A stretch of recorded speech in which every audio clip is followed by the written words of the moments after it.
This is a production of WKNO Memphis. Production funding for this program is made possible in part by the WKNO Production Fund, the WKNO Endowment Fund, and by viewers like you. Thank you.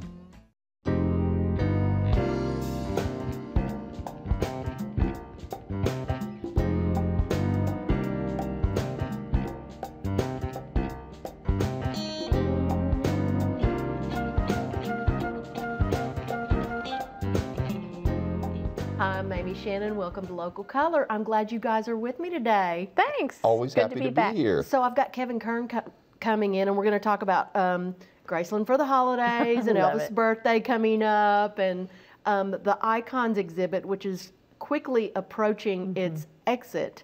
Who do you have today? You need to talk to Tracy. We're We're just talking about New Year's Eve. We're talking about New Year's Eve. Chris Yeah. is the New Year's Eve man. A Now- party. He's always a party. Yeah, Wherever I go. that's it. A legend in his own mind. I have Alice Rainey Berry coming in from Voices of the South to talk about what's up for them, what's new. Do you guys ever go to the Liberty Bowl parade? Not in a while. See, we go every year. It's December the 30th on Beale Street. It starts at 4th and goes all the way down. Right. And they've got, I don't even know who's playing in the Liberty Bowl this year. This is awful. We're always out of town that week. Are you really? Yes. We have family in Louisiana, family in Middle Tennessee. So we are over 5 states in the course of about 3 days. Oh, gosh. Wow. Well, we are on Beale Street, and we usually hang out right in front of the New Daisy Theater. But, you know, the parade is really cool because it's almost like you get to go to something that's not in your hometown, but it's in your hometown. Right? Oh, You know, yeah. because the teams are always from out of town, and they've always got the cheerleaders and the football players and everybody on the marching floats and the bands. marching bands. I love Fun. the marching bands. Very But fun. we do have local bands that are in the parade as well. Oh, good. Yeah. So that is Sunday, December the 30th at 3. And then they turn this Liberty Bowl into an entire weekend of stuff. Yes. You know, there's the Bash on Beale, which after the parade, it's a huge pep rally for the two teams. And it's in the pavilion at Handy Park. Oh, so fun. Yeah, you need to take the kids down there. That, It they really would is a love lot of that. fun. They would love that. And that is Sunday, December the 30th at 5. So as soon as the parade's over, you just kind of wander into the plaza at Handy Park. And then it's the 54th annual Liberty Bowl. That's so amazing. Yeah. Wow. And of course, that's at Liberty Bowl Stadium. Wish I knew who was playing, but I'm sure we can figure it out. And that is on Sunday, Monday, December the 31st. So that's on New Year's Day. Wow. So we're going to talk about things going on for New Year's in a little bit. Partying downtown, midtown, All all over around the town. Fun. So later on we'll talk about that, but in just a moment I'll be talking with Kevin Kern about plans for Elvis's birthday at Graceland.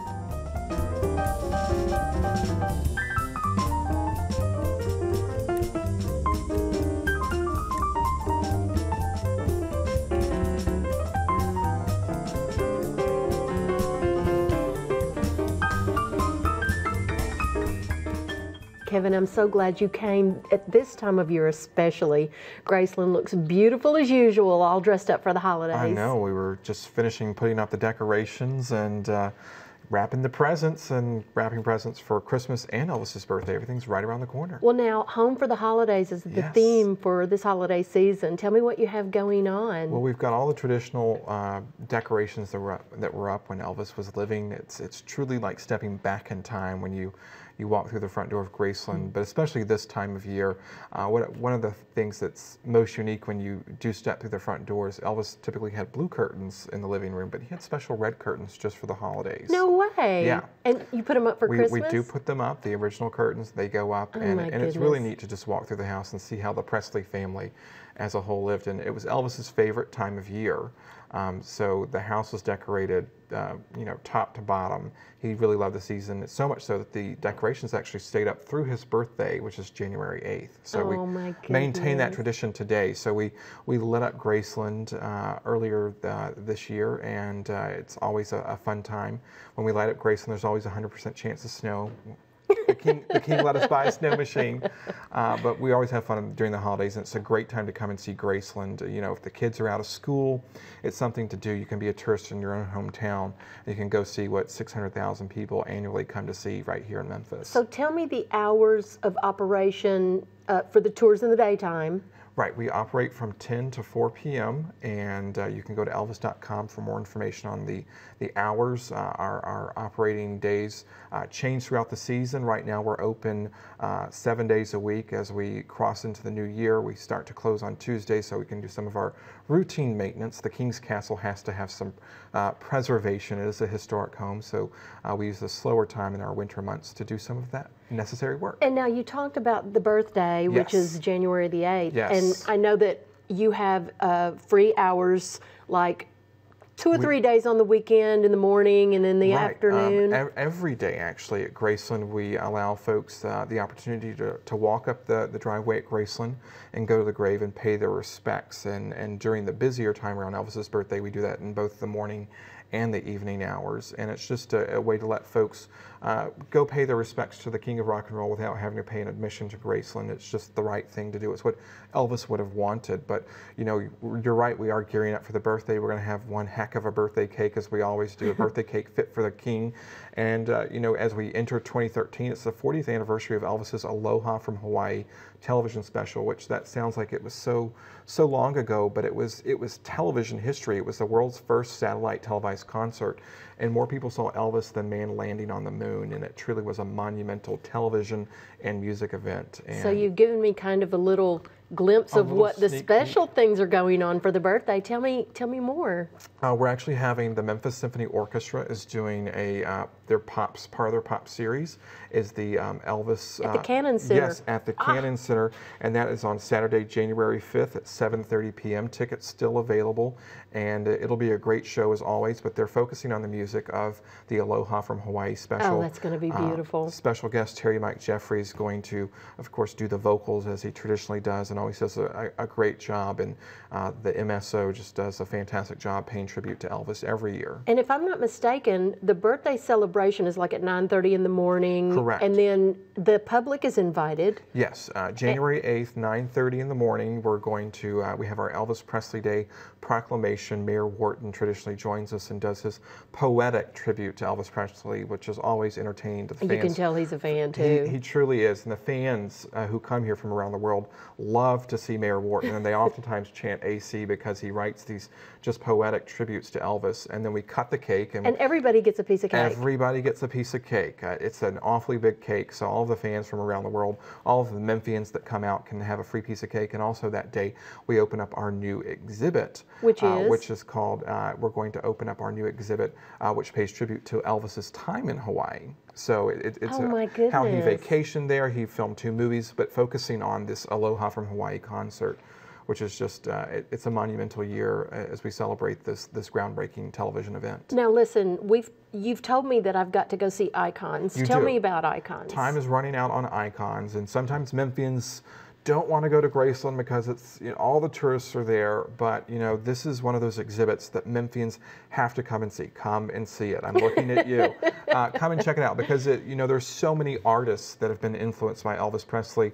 I mean, we heard from Bruno Mars over the weekend, who just professed his love of Elvis Presley, who used to come here with When his he was a family. little kid. When he was a little kid, shaking his hips as a young Elvis tribute artist back in the day. Now he's a big star on his own. But you know, from the likes of Bruce Springsteen to Trisha Yearwood to Vince Gill and Amy Grant, a variety of celebrities, big Elvis fans. So over 75 artifacts that have been loaned to Elvis Presley Enterprises and Graceland for display, as well as artifacts on loan from the Rock and Roll Hall of Fame. From the artists who were Elvis fans, Exactly. correct? Oh my goodness. So the artists and also the Rock and Roll Hall of Fame helped us complete this exhibition by loaning us artifacts from James Brown, the Beatles as well. It's a fantastic exhibit. The Beatles tremendously influenced by Elvis Presley. John Lennon said, without Elvis, there would be no Beatles, and it's certainly true. And those are the types of things that we explore. So there's really no Elvis memorabilia there. It's just rock and roll icons that are represented. Well, I'm going to have to go. You do. You have to come. Please come back and see us. We will,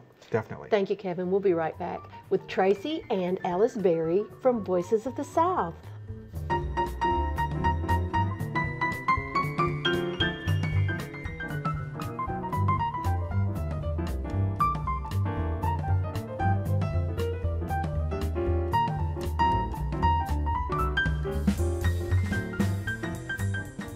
Alice, thank you so much for stopping by. I so appreciate it. So I want to catch up with Voices of the South. What do you guys have going on December? Well, we've got a lot of stuff going on December, and our final thing, we're wrapping up the month Friday night at 8 o'clock with Glory Stories. Glory Stories is a piece that celebrates the real reason for the season, as it were, forgiveness and grace, the blessings that we all have in our lives. And it is written by Jeffrey Wood. Oh, who used to be here in Memphis. Now, He's actually still here in Memphis. Oh, good. And he went to U of M. He did.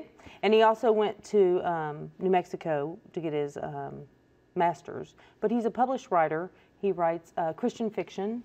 He has The God Cookie is out and Leaper. Oh, that's so exciting. Yeah. So this is this a show of monologues, or is it a full-blown piece? It is a pure storytelling piece. Oh, great. It is just him on stage by himself telling a story that he wrote that he feels very close to in the type of writing that he does. Now, Jeff has also written some of our children's pieces. Right. Because he wrote Callahoney Kids versus Right, the I Shadow remember Monsters. it. Yeah. So it's not new to voices, and so we've worked with him before.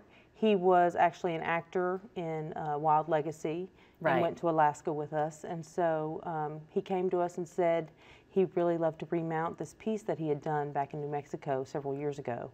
And I look forward to seeing that. So I can come Friday night, 8 o'clock, Theater South, which is 1000 South Cooper, which is at First Congregational Church. Diagonal from Cooper and Young. Young, Yeah, that's it. Yeah, really close. Right across from Stone Soup. Right. Oh, perfect. Good. Well, I will be there. And then you have some fun new things happening in January that I want to put on my calendar. Yes. Nancy Apple's involved. Tell me what's I going love on. Nancy. We met her, and she's so beautiful and energetic and positive, fun. and she's just, she just kind of took over the room, and we were like, yes, we want you.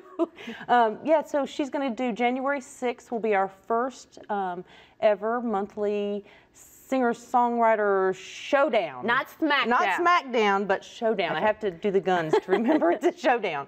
When actually it will be Nancy Apple will be singing, and she's going to bring in a local talent each month, along with someone who's on a national tour. Wow. So all different singer-songwriters. All different singer-songwriters, and they'll come in and they'll sit down, and it'll just be they'll just be singing and talking to one another, and it kind of has a nice kind of folksy feel about it. Right. Oh, and it'll be so nice in that space. Theater South is such a nice, small, intimate space to see something like that. Yeah, and we've been doing a lot of kind of enhancements to the space too. And Oh, really? yeah. Oh, good. Coming in there and getting some stuff done, so it looks even more exciting. Great. Maybe than the last time you were in there. Well, that sounds great. Now, I know you guys always produce in May the Memphis Children's Theater Festival. Yes. But then you have something new on your season for March. Yes. We have a new piece called Threads, and it's written by Jerry Dye. Oh, it'll be great. Yes. Yeah, it'll be awesome. And so Jerry is the same person who wrote Cicada. Oh, right. And it's a monologue piece. And so Jerry's written a series of monologues for certain voices here in town, different actresses in town and actors Certain in town. voices from Voices of the South. That's right. Okay, great. And so it's Jerry has a wonderful talent for taking someone else and writing things that sound like they naturally came out of their mouth, like Cicada. You know, Right. writing that part for Cecilia. It sounded so natural coming out of her mouth, and so he has a Right. really great talent for that. So, and that's what Threads is. He's written a series of monologues and short scenes, and it's based around a woman who is agoraphobic, who doesn't leave her home, who sews Threads. She makes specialty clothing like wedding dresses and little girls. Oh, that sounds so interesting. dress clothes, and then you have monologues from different people who are wearing the clothes that she's made. Oh, you guys do such great work bringing new works to light, and then also finding that crossover between the written word and the performed word. So I really appreciate the work you do. I look forward to seeing Glory Stories by Jeff Wood in December from Voices of the South. Remind me your website again. It's just voicesofthesouth.org. I can remember that. It's not hard. I can remember that. Thank you so much for coming in. I so appreciate it. Yay, thank you for having No me. problem. We'll be right back with Mamie and Chris to discuss plans for New Year's Eve.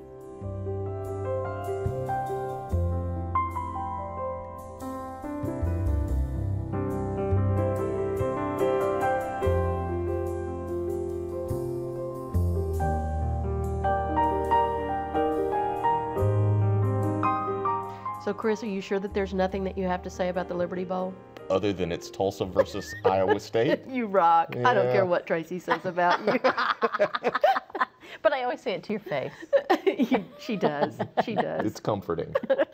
And you know what? I really was interested in the Voices of the South. I can't wait to go to the show and check it out. I've never gone. It is such a great space at Theater South, don't you think? Yeah. It's really intimate. It's very intimate, very small. And they've been on a roll by not just doing their own stuff lately, but by bringing in other people and sort of letting other writers and artists have an opportunity to explore. That's right. And you know, I really do want to go see the Icons exhibit at Graceland. I mean, Sounds so fun. it really does. Think about it. Everyone that comes here says Elvis was such an inspiration and the reason why I play. And I think it's really cool that these people have donated their memorabilia to be a part of the exhibit.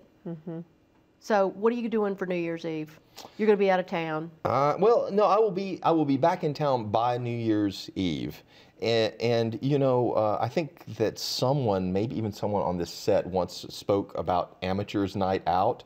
I spend so much time going out to eat and doing all the things that a lot of people just do one night a year. Yeah. That we actually have a long-standing tradition of staying home and making some extraordinary meal, getting all dressed up for only us to see, and counting down. Well, we love to have family and friends over, and we have board night.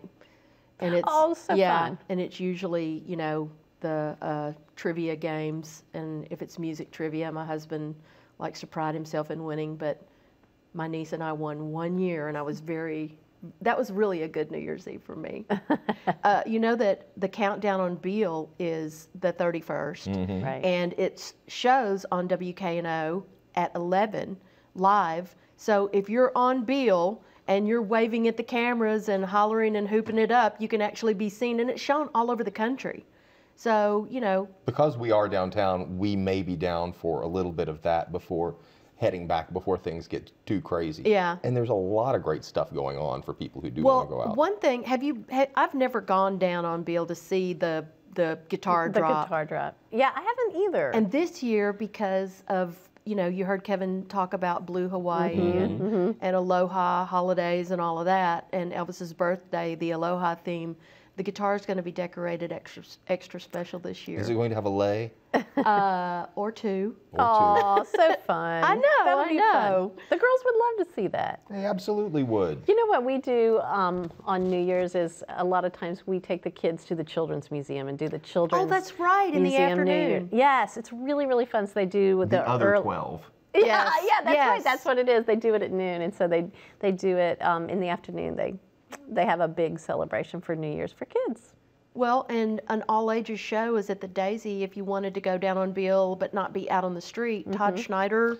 It's not just Todd Snyder. It's Todd Snyder. It's Will Kimbrough, another favorite expatriate of the Memphis scene. Corey Brannon is going to be on that bill Is too. he in Nashville now? He is in Nashville now. So like people who like clever, funny, smartly written singer-songwriter folk, that's where you want to be. Well, have you guys heard And about... the show at the Shell, the Todd Snyder show at the Shell, the most recent one, was really well attended. It was. We were Clearly, there. It's good. clearly his legend has grown since his residency at the old Daily Planet ended. You know, we talk a lot about our kid-centric activities because we are all in that area of life right now. But have you heard about the 21 and Up cocktail tour? Oh no, tell me about this. I know. You have to have at least 6 people, and they take you to 4 different locations, and you get to sample. It's like you get to go beyond Beale and sample Southern classics, and they tell you historic facts and about the cocktails, and they tell you the reason why Memphis during Prohibition was known as the wettest dry town, you know, and just fun facts like that. But I think that's pretty cool. We'll have that. I don't know why I don't find that remotely shocking. And I know, and you just make you schedule whenever you want to do it, and it's a 2-hour tour. 21 and up. Again, get 6 people together and book your tour. We'll have it online at wkno.org/localcolor where you can book your tour. Also, Lord T and Eloise are playing. I was going to say, yeah, at the Peabody. That's where that show is going to be. So I would suggest, do you have some nice boots? Definitely. Are they She's wearing a pair. are they $1 million boots? No, I do not have $1 million boots. If you've got $1 million boots, you might want to put them on so you can show them off when they break that number out. But yeah, And if the you nice like thing, if you like your hip hop performed by aristocrats with gold skin and big rings, I'd say that's the show to be at. yeah, that's a cool New Year's Eve party. Yeah, But you yeah. know, the thing that I like about the Peabody is every restaurant, every room, there's different parties going Right. on. And the lobby fun. bar is the melting pot where you will have the black tie gala folks hanging out with the Lord T and Eloise folks, with the, you know, you never know who's in town and who's going to be hanging out there. I just love sitting in the lobby bar and people watching. It's fun too. Oh yeah.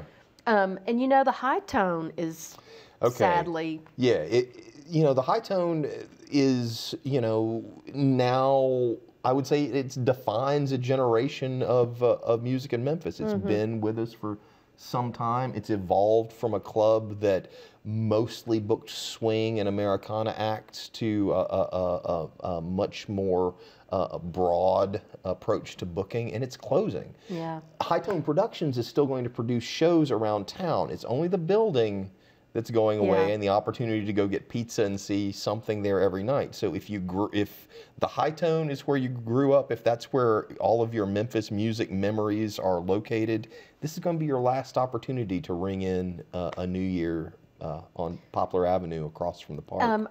Do you know the last date? I think it's in February. I think they're closing in February, isn't I it? don't think there's a hard date for the closing.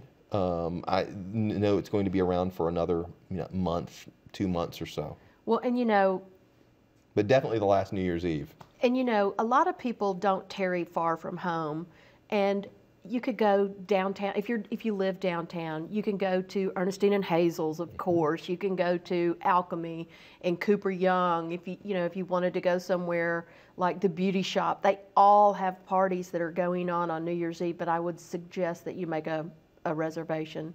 Oh, Because absolutely. Once Yes. people get to wherever they're going on New Year's Eve, they kind of don't turn stay. over the tables. It's probably the one night of the year in Memphis that you should get a reservation. Yes. And then you couldn't walk in and get seated. Yes. And if you can't, ask about takeout. True. Yeah. If it's something you really, really love and you're determined this is what you want on New Year's Eve, a lot of times if you can't get a table, you can get a table to go. Well, and I liked your idea of even going to the Black Lodge. Oh yeah, with Netflix and iTunes and all of this stuff, when we want to watch movies, it's so convenient now. But we've got this great resource in Black Lodge Movies in it's Midtown, awesome. where it's less like a video store and more like a curated library where you will, you don't walk in there knowing what you want to see. You walk No. in knowing you're going to see something Yeah. that's going to jump out at you. It's still right there along Cooper, Oh, right? yeah, it's Yeah. right there. It's right there on Cooper. And if you're going to stay at home and watch movies, there's just not a better place to That's go. a great And they idea. will help you. You walk in and say, I want to see something funny that I've never seen before. They'll give it to you. And now we've got some new options over at Overton Square. We've got Le Chardonnay, and we've got the Bayou, and Memphis Pizza Cafe, and Golden India. But now we've got local gastropub that's there. Have you been haven't inside been of it? It's inside. gorgeous. I've just driven by. It's gorgeous.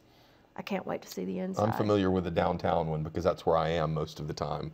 But I'm looking forward to checking out the new one too. And on Broad Avenue, if that's your neighborhood, head over to the Cove or Their Broadway pizza is so awesome. oh, it really is. It is so. My son, who eats like a horse, could only eat 2 pieces of pizza because it was just stacked so thick. Their barbecue pizza is insane. it looks like a barbecue Yes, sandwich. I know. Yeah. And then if your neighborhood is High Point, you could go to the High Point Pizza or the High Point Pub, which is right there, or Sheffy's. Have you guys been to Hog and Hominy on Brookhaven Circle? I haven't been You've yet. got to go. I've read so much about it. It's really good. We went Must be. and had the best. I know I've talked about their corn before, but they cut the corn off the cob and had tarragon with it and fresh cream. Oh, they do that. Do they do that at the table? Is it an at table sort of service? No. But it's really cool because it's like a bar window, and the kitchen is right there, so you can just watch the chefs making your dinner. And then there's a little pizza oven area on the other side, and it's like a little farmhouse. It's adorable. So what about champagne? Well, most places have champagne, but if I'm going to have champagne, I do the cheap pink champagne with a sugar cube and bitters.